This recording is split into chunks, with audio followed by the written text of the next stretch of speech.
근데 이게 한 번 시작되면 누구도 멈출 수가 없는 거죠. 이게 사실 비정상적인 건데 한국에서는 당연해져 버린 거죠. 그래서 저는 뭐라고 얘기하고 싶냐면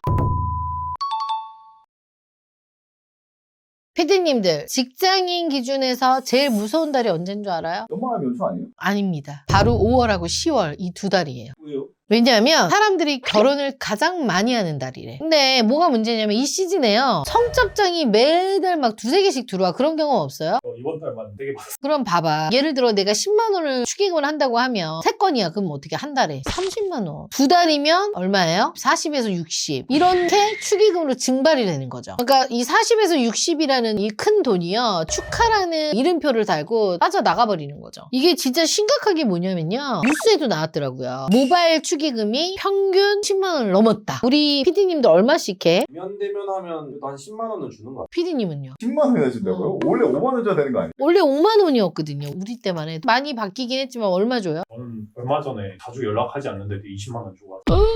많이 주네요. 그러니까 2019년 기준으로만 봐도 5만 원이었거든요. 근데 5년 만에 이제 2배가 된 거야. 한마디로 물가 상승률보다 7배가 더 빨리 증가한 거예요. 실제로 따져보니까 상공사군 직장인들이 연간 축의금 지출을 봤더니 얼마인 줄 알아요? 200만 원을 돌파했어요. 이건 축하가 아니라 거의 세금 수준이지. 오죽하면 직장인들 사이에서 이런 말이 나오겠냐고. 아, 축의금 때문에 파산하겠다. 농담 같지만 진짜 웃을 수가 없는 말이야. 그래서 오늘은요, 축의금이 왜 이렇게 올라갔나? 5만 원이 왜 10만 원이 됐나? 대한민국에서 어떤 기형 구조가 있어서 이렇게 된 걸까? 그거에 대해서 오늘은 이야기를 해볼게요. 첫 번째, 축의금은 축하가 아니라 자금 조달이다. 자, 숫자부터 한번 봐볼게요. 2019년 평균 축의금이 한 5만 원 정도면 충분했어요. 근데 24년에 보니까 10만 원을 돌파했더라고. 같은 기간에 보면 소비자 물가 상승률이 15%나 올랐고요. 축의금 상승률은 100%. 약 7배가 오른 거죠. 왜냐하면 결혼식 비용이 올랐잖아. 그러니까 축의금도 같이 오른 거죠. 강남권 호텔 코스 기준의 식대 1인당을 보면요. 얼마냐면 12만 원. 그리고 뷔페도 6만 2천 원 정도 돼요. 최소. 그래서 요즘 젊은 사람들이 결혼을 하면서 똑같이 하는 말이 있어요. 식대가 1인당 10만 원이 넘는데 축의금 5만 원이면 적자야. 그러니까 축의금 5만 원 내면 어때? 이게 민폐 하객 되는 거야. 그래서 젊은 사람들이 어떻게 하냐면 이제 결혼식 준비하면서요. 엑셀 켜고요. 처음 하는 게 뭔 줄 알아요? 축의금 예상 수입을 계산해요. 그래야 뭐 식대고 뭐고 다 할 수 있잖아. 그래서 보면은 축하의 자리를 마련한다기보다는 손익계산부터 따지는 그런 문화가 돼버렸어요. 그러니까 축의금이 오르잖아요. 결혼 예산 기대치가 이제 상승이 되고요. 그렇다 보면 더 비싼 예식장을 찾게 되고 그렇다 보면 또 식대가 올라가고 그렇다 보면 또 축의금이 더 올라야 되는 그러다 보니까 멈출 수가 없는 구조가 돼버리는 거죠. 경제학에서 이걸 인플레이션 스파이럴이라고 해요. 쉽게 말하면 이거죠. 라면 값이 올라요. 식당에 가면 메뉴에서 라면 값이 오르잖아. 식당 가격이 오르니까 직원 월급을 또 올려야겠잖아. 그리고 월급이 오르니까 또 어때? 라면 값이 또 오르고 반복 구조인 거야. 그러니까 서로가 서로의 가격을 계속해서 올려주는 구조인 거죠. 근데 이게 한 번 시작되면 누구도 멈출 수가 없는 거죠. 축의금도 같은 거예요. 근데 이 악순환의 시작점이 뭔 줄 알아요? 대부분 그러잖아. 축의금으로 어차피 결혼식 비용 메꾸잖아. 이게 문제가 되는 것 같아요. 그래서 저는 결혼식의 수지가 축의금에 의존하는 순간 축의금은 축하가 아니라 자금 조달이 돼버리죠. 두 번째입니다. 5만 원 냈다가 쩐 돈으로 찍힌다입니다. 솔직히 말해서 아까 대표님 말한 걸 따져보면 다 같이 야 5만 원 내자. 이게 제일 편한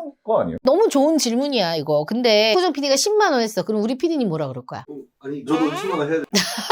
그치? 근데 어떤 친구가 딱 거기서 나 5만 원 이래. 야, 걔 5만 원 했대. 이렇게 되는 거야. 그러면 어떻게? 이 한마디가 퍼지는 순간에 식장에서 어때? 평판이 금이 가게 되잖아. 막상 내가 친하다고 생각을 했는데 5만 원 내면 어떨 것 같아요? 식대 7만 원짜리 잡았는데?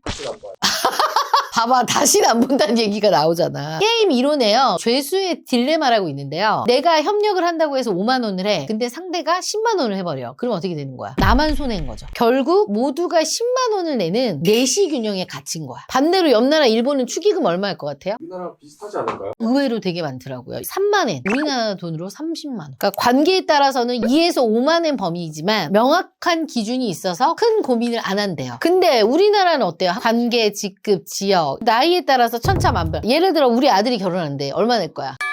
너 5만 원 낼 거야? 한 25? 그럼 너는 얼마 낼 거야? 저는 그래도 좀 나이가 있으니까 30?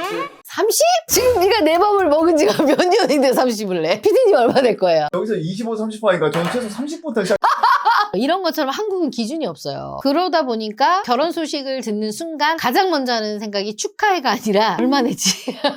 이게 사실 비정상적인 건데 한국에서는 당연해져 버린 거죠. 세 번째입니다. 200명을 못 부르면 적자입니다. 여기서 진짜 전문가로서 진짜 하고 싶은 말이 있어요. 신혼부부가 결혼 준비를 하면서 가장 많이 하는 고민이 뭔지 알아요? 한방 언니한테 가면 결혼할 수 있나요? 물론이죠. 1대1로 꼼꼼하게 관리해주고 철저하게 객관화를 할 수 있는 피드백을 주고 매니저가 딱 달라붙어서 어떻게 해야 할지 컨설팅해주는 전문가를 찾아오세요. 한방 언니가 함께 고민하고 도와드리겠습니다. 결혼할 때 무슨 고민 많이 했어요? 전 진짜 제일 먼저 했던 게 몇 명 오지? 몇 명 오지? 또 누구를 불러야 되지? 또 근데 진짜 이 사람 안 오면 어떡하지? 그러니까 봐봐. 결혼이 가장 행복한 순간에 이런 고민을 하고 있는 것 자체가 어떻게 보면 머릿수 계산을 하는 거잖아. 그러니까 왜 그러겠어요? 축의금을 많이 받으려면 어때? 하객이 많아야 돼. 그리고 큰 애식장이 필요해요. 비용이 폭등을 하죠. 여기에 더 많은 축의금이 필요해요. 또 이게 악순환이야. 또. 근데 스몰 웨딩을 하면 어떻게 돼요? 조용하면서 좋기는 한데 돈으로 따지면 하객이 적으니까 어때? 축의금이 적을 수밖에 없죠. 대형 웨딩을 하면 또 안 오면 빚인 거고. 어느 쪽이든 다 그냥 손해네요. 맞아요. 어느 쪽이든 다 손해야 이렇게 따지면. 결혼식의 손익분기점을 맞추려면 최소 200명 이상은 불러야 돼요. 근데 솔직히 냉정하게 일반 사람들이 200명 불릴 정도로 이렇게 많이 부를 수 있나? 50명도 힘들지 않아요? 그러면은 어떻게 하냐 이럴 때 3번도 연락 안 했던 대학 동기한테 청첩장 보내고 뜬금없이 오는 경우 있죠. 그거 받는 사람도 알잖아. 뭐야 이 자식 연락 한 번 없다가 머리숱 채우려고 나한테 연락한 거 이런 경험 있을 거예요. 보내는 사람도 좀 미안해. 왜냐면 미안한데 안 보내면 이제 적자잖아. 그래서 서로 알면서도 눈을 감는 구조가 돼버리는 거죠. 그래서 어떻게 보면 결혼식이 축하의 자리가 아니라